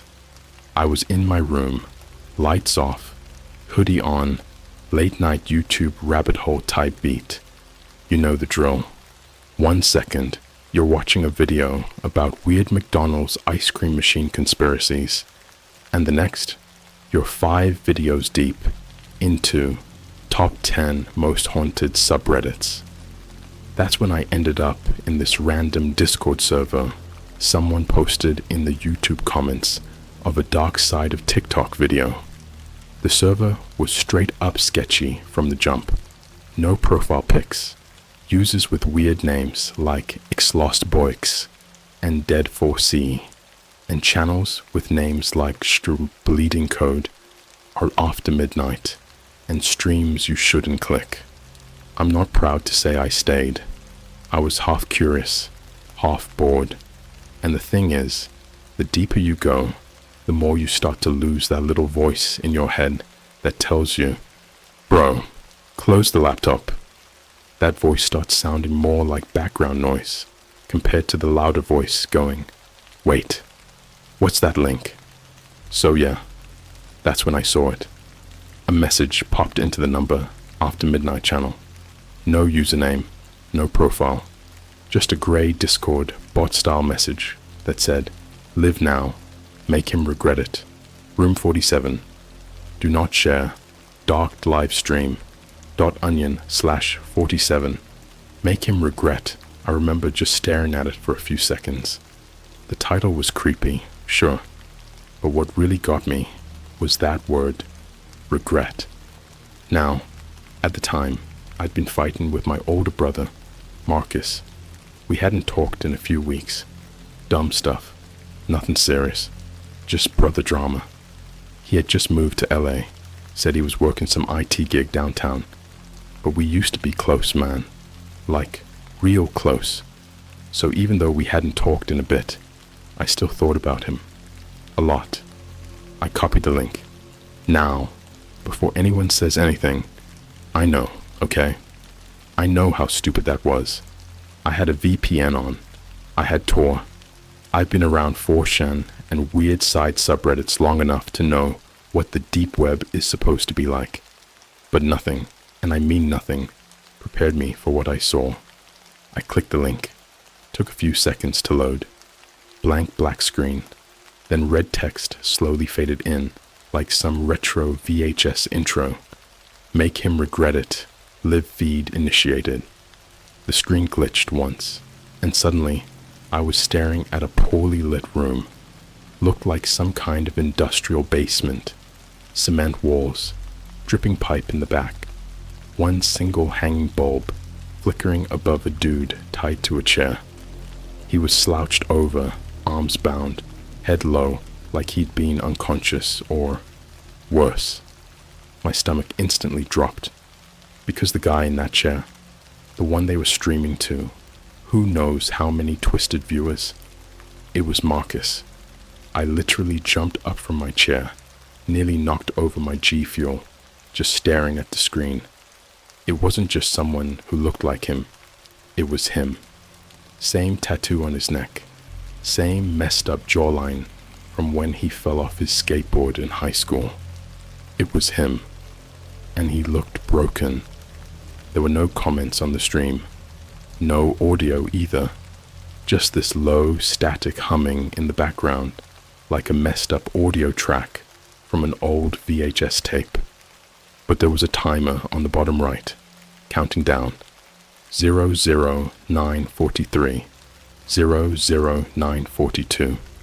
I tried clicking around, but there was nothing to interact with. No controls, no chat, just Marcus, tied to that chair, with that clock ticking down like some kind of sick game show. I snapped out of it and called his number, straight to voicemail. Then I texted him, "Bro, are you okay? Where are you? What is this?" No reply. I screen recorded the stream. My hands were shaking so bad, the cursor was just flying everywhere on the screen. I opened Instagram, went to his page. It was still up. His last post was from 3 days ago. Him at a Starbucks in West Hollywood, captioned, "Starting over. Let's see where life takes me." He had 412 likes and one creepy comment that I somehow missed before. Regret is a luxury. Soon you'll understand. His account wasn't verified, but Marcus had been kinda popular. Into crypto, gaming streams, that kind of thing. He had followers. People knew him. So I don't get how nobody was talking about this stream. Unless this stream wasn't meant for just anyone. At 00312, the door behind Marcus opened. This part, I'm not gonna lie, I almost slammed the laptop shut right then.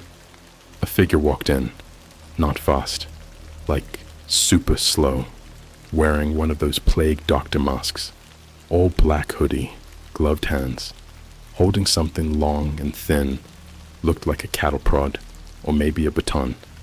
They walked up behind Marcus and just stood there, didn't move, didn't say anything, and then, out of nowhere, the static audio switched to a clear voice. Male. Calm. Almost robotic. Regret is earned, not given. And the screen glitched again, this time flashing dozens of images, way too fast to process. But one of them was me. I swear to God, one of them was me, sitting at my desk, watching the stream. That's where I'm gonna stop part 1. I don't know if anyone's even gonna read this, but if you are, if you've ever gotten a weird link or joined a sketchy Discord, don't click it. Don't go deeper. I thought I was just killing time on a boring Thursday. Instead, I found my brother in a torture stream, and they knew I was watching. You ever have that feeling where you know something's wrong, not because of what you're seeing, but because your body reacts before your brain does? Like when you're walking alone, and it's quiet, and suddenly the silence feels too loud. That was me, staring at that live stream, with my heart pounding so hard I could hear it in my teeth. I slammed the lid of my laptop shut, like that would help, but the sound, the static, didn't stop.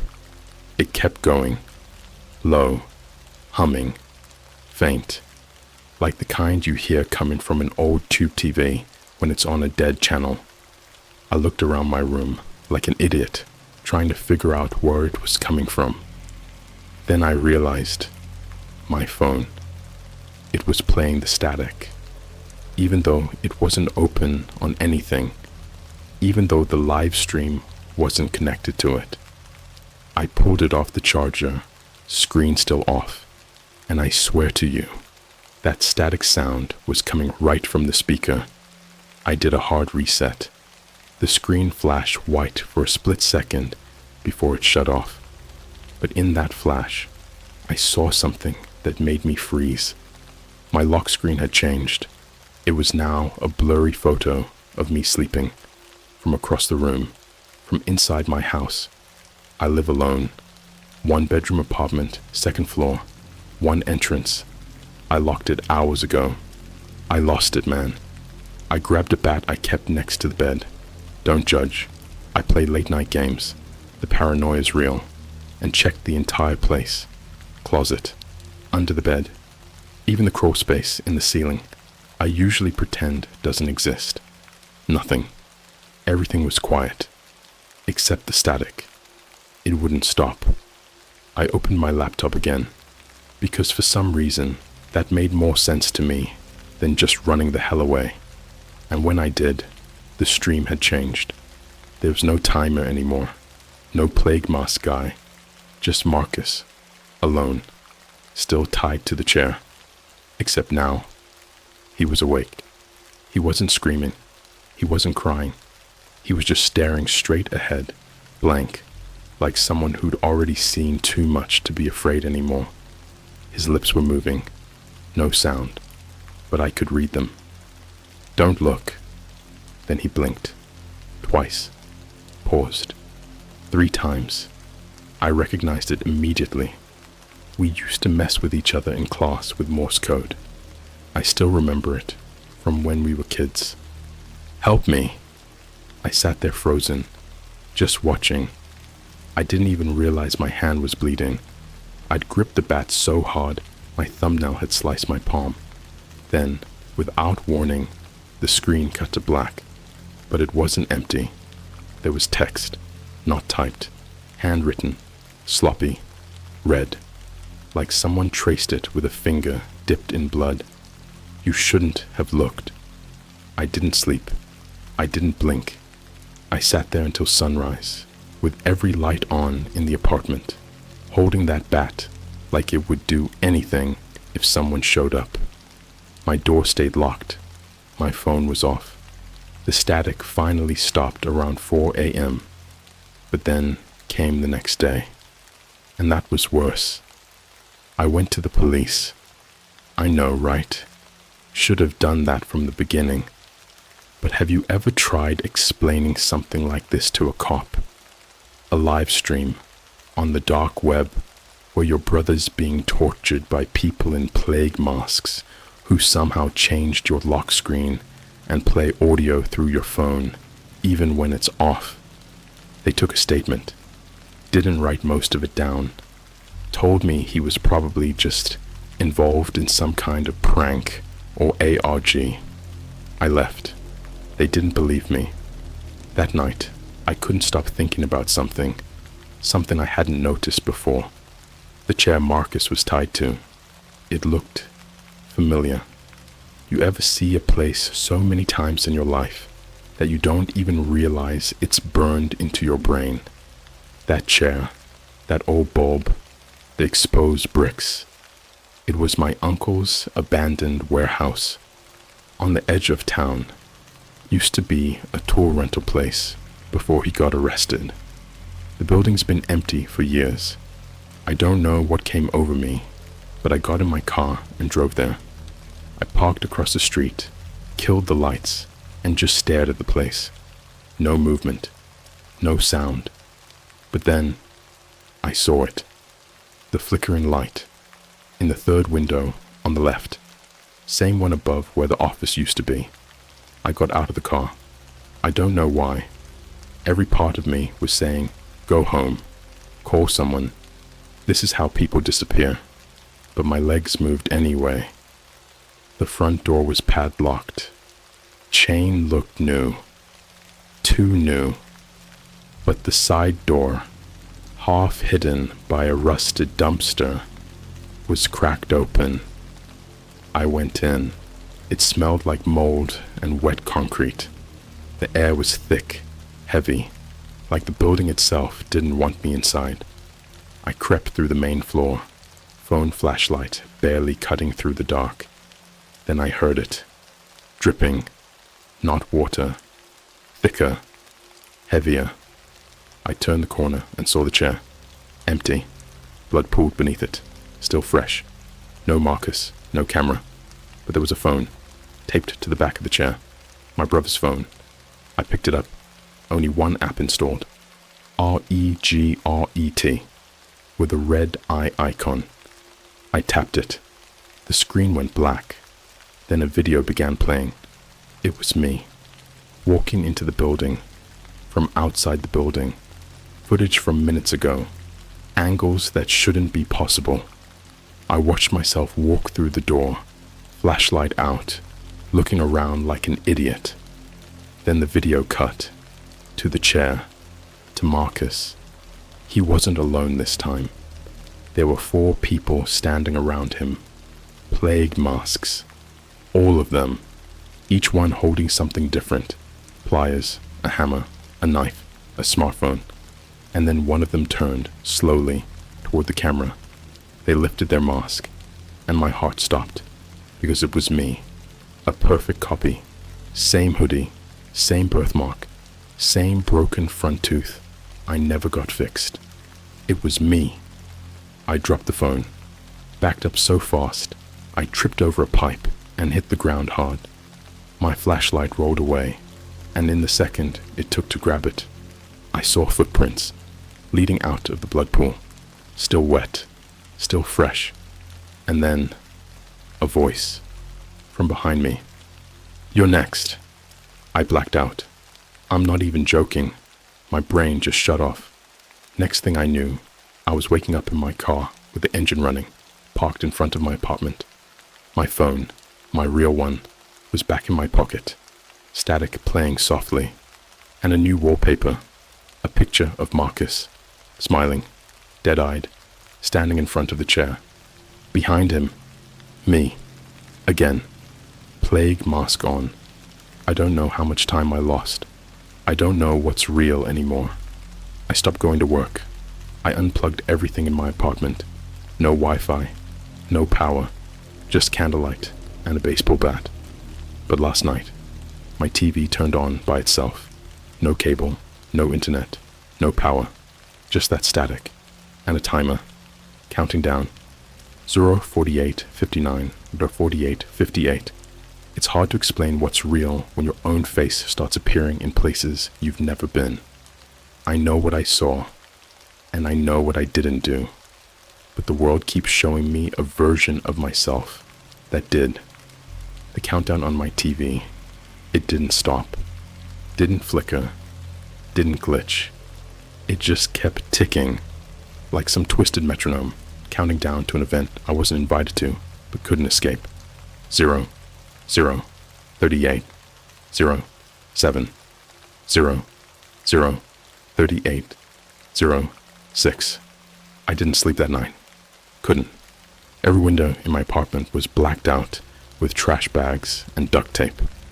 I even unplugged my microwave after I swear I saw the timer blinking in sync with the one on the TV. When the numbers hit 0, 0, 0, 0, I thought something would explode. I thought the lights would shut off, or I'd wake up with a knife to my throat and my own reflection laughing at me from a cracked mirror. But it was worse, way worse. The screen didn't shut off. It turned white, like a blank page, like a canvas, and then something started typing across it, slow, one letter at a time. Time to remember. Then it switched. Sudden, instant, no fade in, no transition, just blood. I don't mean red screen movie blood. I mean full HD, high frame rate arterial spray, caught in slow motion like it was some sick perfume commercial from hell. The camera panned across a basement I hadn't seen before. No chair this time, no plague masks, just a slab, a metal autopsy table, sitting under a swinging construction lamp, coated in dried black stains and surgical tools that didn't belong outside a hospital. And laying on that table, Marcus. His mouth was gagged. His eyes were open, wider than I've ever seen them. Tears mixed with sweat. Duct tape sealed over his lips. His hands were zip-tied above his head.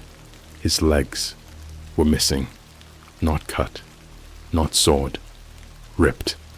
You ever see a tree limb after a tornado has pulled it straight from the trunk? That's what it looked like. Torn right from the sockets. You could see where the muscles shredded like wet rope. And standing over him was me.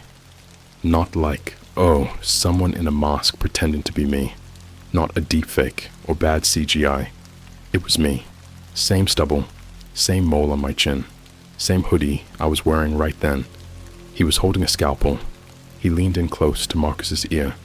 The video had audio now, but just one voice. Mine. This is what regret tastes like. And then the scalpel went in, right below Marcus's ribcage. Slow, vertical, 1 inch per second. I'm not proud of what I did next. I screamed. I screamed like a wounded animal.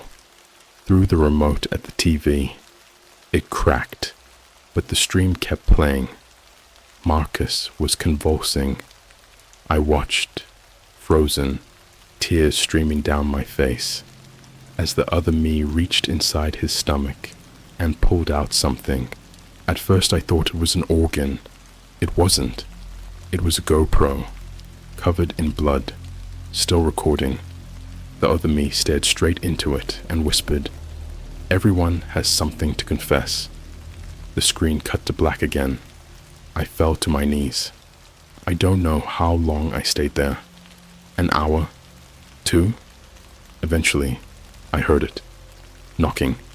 Not on the door. Not on the windows. On the inside of the wall. 3 slow, deliberate knocks. Like someone was sealed inside the drywall and wanted out. I backed into the corner of the room and just listened. The knocks got more frequent, more desperate, until suddenly, silence. Then my phone buzzed. 1 notification. A video file. No sender. I didn't want to watch it.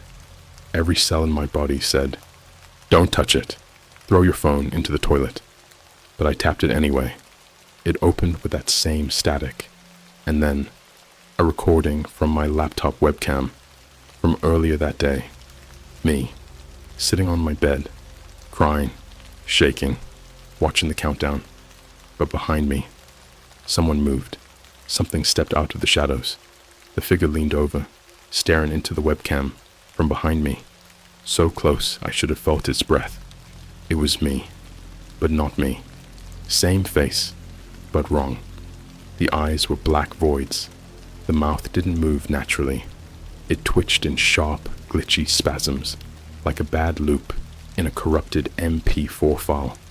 The figure smiled wide and whispered in a voice that sounded like glass breaking underwater. "This is the version of you that doesn't look away." After that, things changed. My reflection stopped syncing with me. I'd blink. It wouldn't. I'd move. It would pause, then catch up a second later. One time, I passed a dark window in the hallway, and my reflection kept walking after I stopped. But the worst moment was at Starbucks. I just needed to be around people. Noise, lights, something normal. So I walked into the cafe, half dead from exhaustion, and tried to order a drink. But when I handed the cashier my phone to scan my app, she froze. She looked at the screen, then at me. "Is this a joke?" she said. I looked. My screen was showing a live stream. The same one. Marcus on the table. Me over him. And under it, in red text, "Now streaming live. Do not look away." I ran out of there. Left the phone. Didn't look back. I don't know where to go anymore. Where to hide. I've started seeing posters around town, taped to light poles, bulletin boards, even on the bathroom door at a McDonald's. Each one the same. My face, smiling, with a caption in blood red. "We forgive you, but he won't." I haven't left my apartment in 2 days. I've barricaded the door, taped every inch of the walls with paper and blankets so I don't see myself in anything. But tonight, I made a mistake. I checked my email. Just one message. No subject, no sender, no body. Just an attachment. A still image. I clicked it. It was Marcus, sitting in that chair again, but not tied, not gagged, just sitting, watching something. The reflection in his eye? Me, standing behind him, holding the scalpel. Again, I don't know how to stop this. I don't even know if there's a real me anymore. Every time I sleep, I wake up with cuts, small ones, lined perfectly down my arms, too clean to be accidents, too straight to be chance. And sometimes, when I breathe too deep, I hear it, that voice, not outside, not in my ears, in my lungs. You saw, you remembered, now it's your turn. You ever look at your own hands and wonder if they've done something without you knowing? Not metaphorically, literally. I woke up this morning with dirt under my fingernails and something that looked like blood, but not red, not fresh, more like dark brown, almost tar-like. And in my other hand, a USB drive, no label, just the word stitches carved into the plastic casing. I don't remember going anywhere. I didn't leave the apartment. I locked everything. I stacked furniture against the door. I even jammed nails into the window tracks. But somehow, that drive made it into my hand, like it grew there, like it wanted to be found. I didn't plug it into my laptop. No way. I'm not that dumb anymore. Not after what happened with the stream. So I drove. Middle of the day, sun high, public park. I went to this old community library with ancient computers nobody uses anymore, like Windows XP, CRT monitors, and keyboards yellowed from decades of coffee spills and secrets. I waited until the librarian went on her lunch break. Then I slid the drive in. It loaded instantly. No folders, no files, just a video titled, "What You Did to Him." I pressed play. The footage was different this time. No shaky cams, no VHS filter, crystal clear, Ultra HD. It looked like it was filmed with a Hollywood set up, perfectly framed and lit. The kind of quality where you can count pores on someone's face and smell the blood just by looking at it. Marcus was in it. But he wasn't tied down anymore. He was standing, back to the camera, in the middle of a dark warehouse filled with flickering TVs, hundreds of them, stacked in columns, each screen showing a different angle of me. In the shower, sleeping, sitting on the toilet, picking my nose, watching the stream, crying, smiling, cutting. Marcus slowly turned around. His face was wrong. There was a permanent smile carved from cheek to cheek, not photoshopped, surgically opened, like someone took piano wire and dragged it through the corners of his mouth, slicing upward until the skin split and peeled back like a torn bag of chips. But he wasn't crying. He was laughing, and he spoke. "You were there. You just forgot. We remember. They remember. Now you will too." The camera cut. Suddenly, it was inside a small motel room, one of those 20-a-night spots with roaches in the walls and scratches on the bathroom mirror. On the bed, me, passed out, shirtless, arms limp. Next to me, a body bag, unzipped. Marcus inside. But he wasn't dead. His chest was rising, slow, struggling. There was a table in the corner of the room, surgical tools lined up perfectly, organized like a twisted meal prep, scalpel, clamps, thread, a bone saw. Then a figure walked in, wearing my face, again. But this time, his arms were covered in tattoos I didn't have. Barbed wire, a stitched up smile, and across his chest, branded like cattle, broadcasted. The tattooed version of me grabbed the scalpel, looked into the camera, and said, "Let's make the audience feel something." Then he went to work. What followed wasn't fast, wasn't gory in a Hollywood way. It was surgical, precise, like watching a plastic surgeon sculpting a masterpiece. Except the canvas was my brother's living body.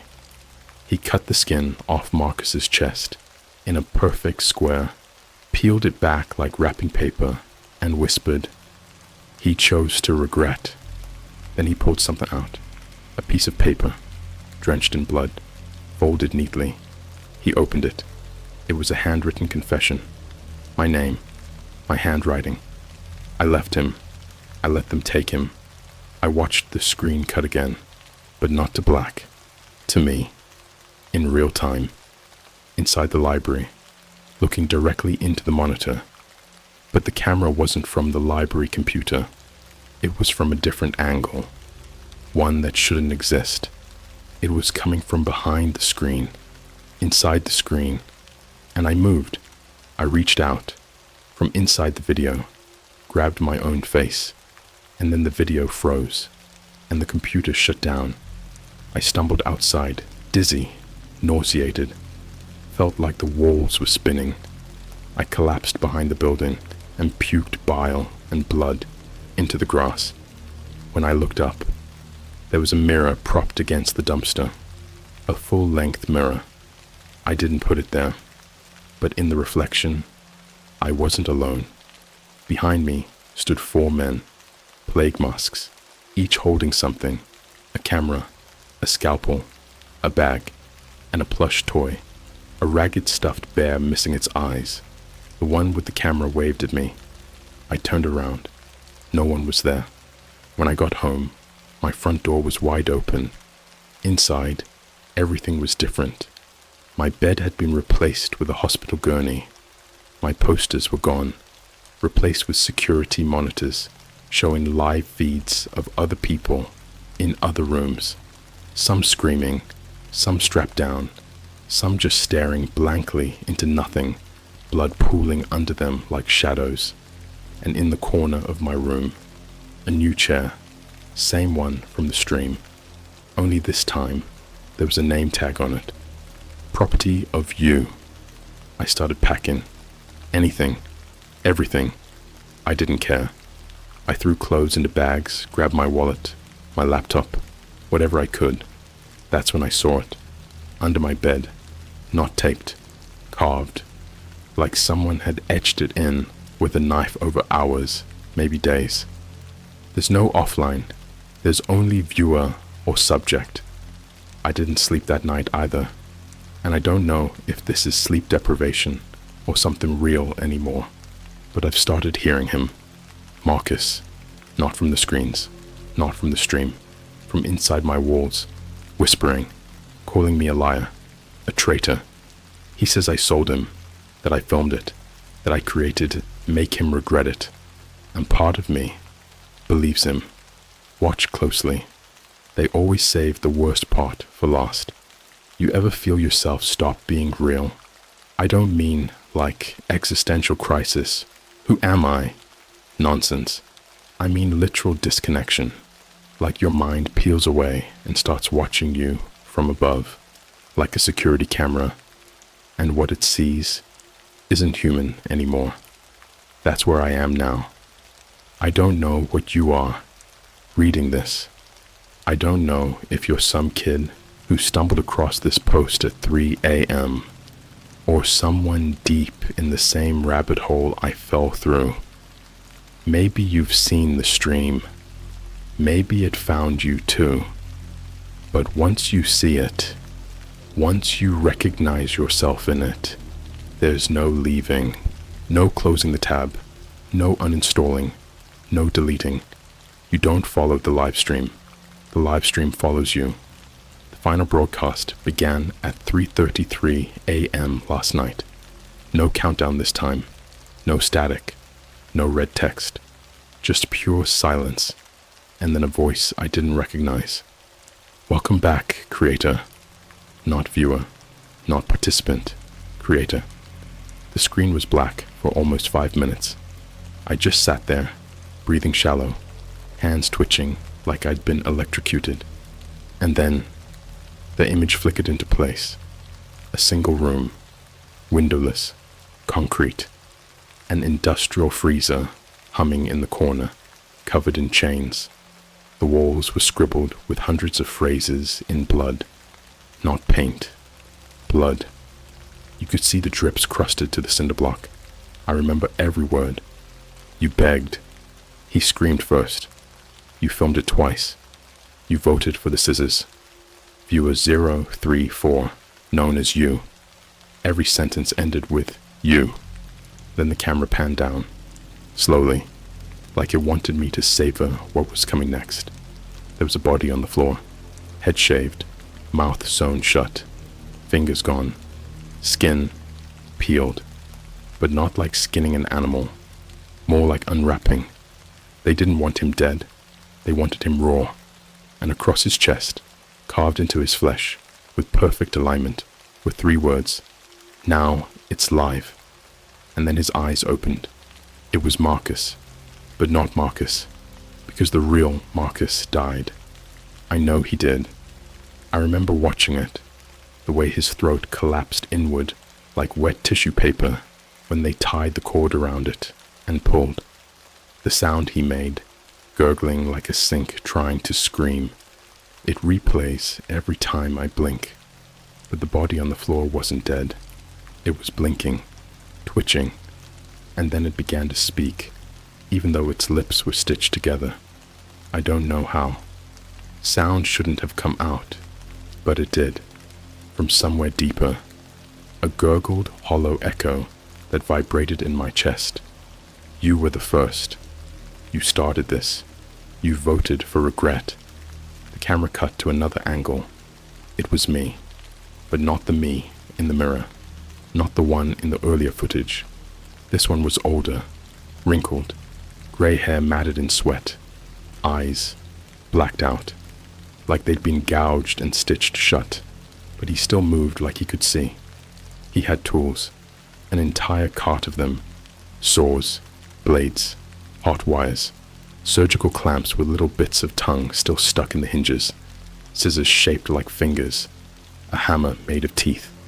He turned to the camera and whispered, "This time, the audience decides." My screen split. On one side, Marcus. On the other, me, standing in a mirrored room full of nothing but other versions of myself, all identical, all breathing in unison. One by one, they turned to face me, every reflection holding a different weapon, knives, hooks, chisels, and above them, text appeared. Choose the scene. Begin the regret. Underneath was a UI, like a live voting system. Each vote counted down like a Twitch poll. Scene A, cut open his back. Scene B, break each finger on beat. Scene C, stitch his eyes shut while he watches. Scene D, burn his name into your tongue. The votes poured in, thousands, faster than I could count, and then it selected Scene C. I watched as one version of me approached Marcus. He held him down, his mouth still sewn shut, eyes wide, trembling. The camera zoomed in so close, I could hear the thread tearing through the corneas. No anesthesia, no hesitation. Each stitch was deliberate. The needle went in, twisted, and out, through his eyelid, through the eye, back out the other side. He squirmed, he moaned, but he never screamed. Not because he didn't want to, because they wanted him conscious, to watch the needle disappear into his eye socket, until there was no more light, no more seeing, only feeling. Then, the screen flickered, just once, and suddenly, I was on camera, the real me, in my room, right now, right here. The feed was live. I looked into my laptop camera and saw my own face on the screen, but the reflection didn't match. My face on screen was smiling, even though my mouth was shut. And then, the worst part. Text scrolled across the top of the stream. Live now. Make him regret it. Viewer 034. Participants, you plus you. I heard a noise from the kitchen, a sharp, wet metallic scrape, like someone dragging a blade across my sink. I crept out slowly, the live stream still playing on my laptop behind me. And when I turned the corner, I saw myself, standing there, smiling, holding a scalpel in one hand. In the other, Marcus's sewn eyelid. He dropped it at my feet and said, It's your turn to feel it. I ran, but there was no exit. The door, gone, replaced with a mirror, floor to ceiling, unshatterable.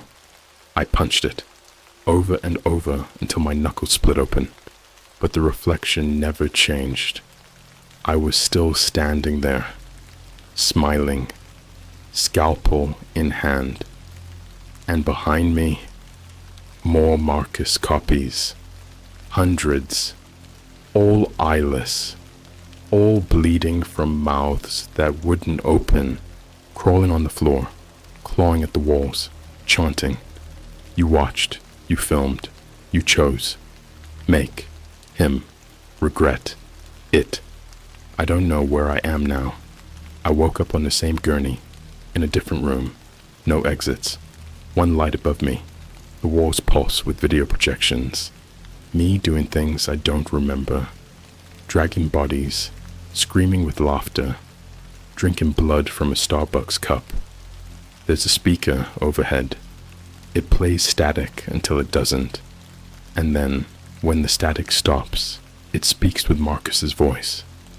They're still watching. They liked the last stream. Now it's time to make you regret it. This is the final part. Not because the story ends here, but because now you're in it.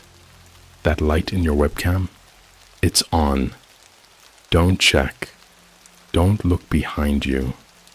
Just remember this. Once you see the stream, it remembers you too. And there's only two roles here. Viewer or subject. Choose carefully.